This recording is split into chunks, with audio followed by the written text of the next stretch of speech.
we can say goodbye to the quarterfinals of the UEFA Champions League tournament. Hi, I'm Carlos Giron Paez of Football Talk Radio. And we can say hello, welcome to semifinals of this same tournament.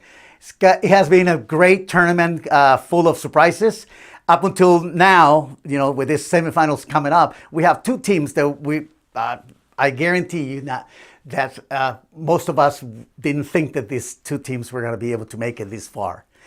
And those two teams are Tottenham and Ajax from Netherlands. So both teams, they made it this far because they're playing great soccer. Now, Ajax is a team that is full of young players. Their average age is about 23. So, it's amazing. They don't have a superstar. They don't have a number 9 that costs a lot of money. This is a club that is well known around the world for developing players. Players that are, they come into their youth program until they can make it at least one. Every year, I believe they get 10 years of age kids signing up. Their goal is to have one of those kids, make it to the first team. And you can see that it works. I mean, the development that they have on some of these players. I'm sure that by next season, some of these players are not going to stay, but that's the business of soccer. And so Ajax is a great team. Nobody, I didn't personally expect it to go this far. Tottenham is another team that that we didn't expect to be there in semifinals. But Tottenham having a brand new, beautiful stadium. It was at that stadium in quarterfinals.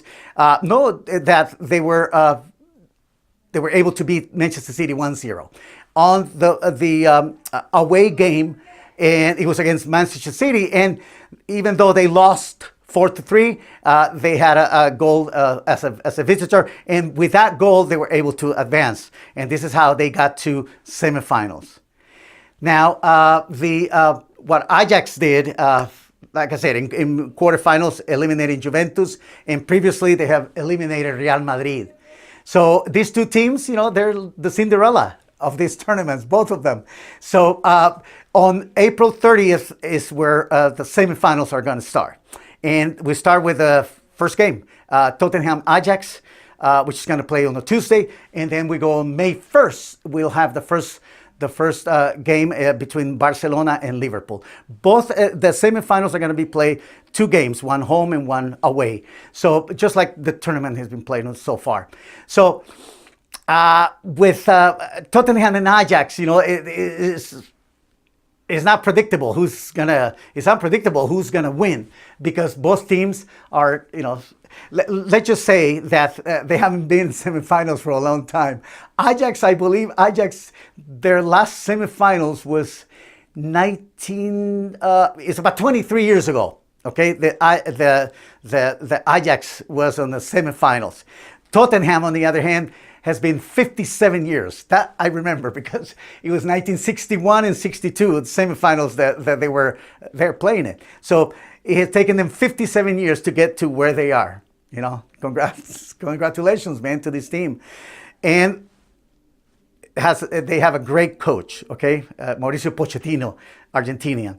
So this is it. So it's going to start April 30th, Ajax, Tottenham, and May 1st, Barcelona and Liverpool. Now, Barcelona and Liverpool, Barcelona's got Messi, and he's, the best player in the world. However, Liverpool has got 3 strikers that are hot. I mean, you have Mohamed Salah on one, Mane, and Fernandinho, I believe is the center, the number 9. So it's going to be a great game, to all this.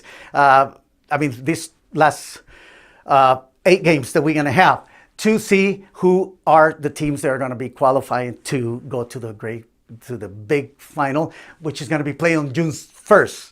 And that is, the road to Wanda Metropolitano, the stadium of the home of Atlético de Madrid in Madrid, Spain. So that's going to be awesome. It's going to be, June 1st on a Saturday, and we're going to be there to watch this. But before we get to the final, we got to get through these semifinals that are going to be amazing to watch. And up until now, it's been great soccer, man, being displayed. Now, the big disappointment that I think it was Manchester City, because they have invested more than 500 million euros.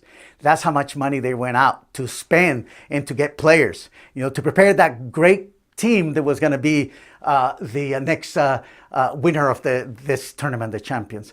But Pep Guardiola couldn't do it, and I mean, I know he's not playing, but it's his players, and there's a lot of there was a lot of question coming out from from the press, especially in Manchester City, is that the substitutions were made not at the right time. Why did he leave this player out? And so it's always, we as fans and as press, we all become coaches when we don't have the results that we want.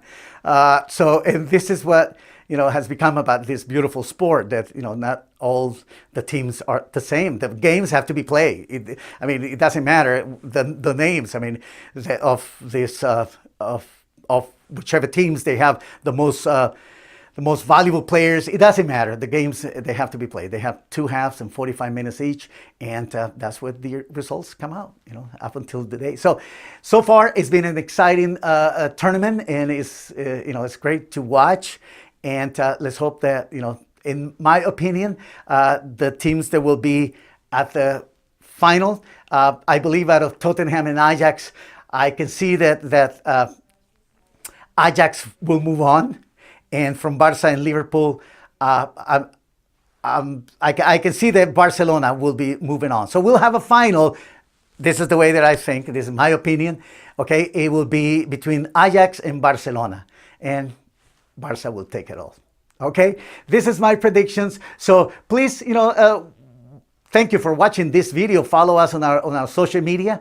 We are in YouTube, Instagram, Facebook, and Twitter.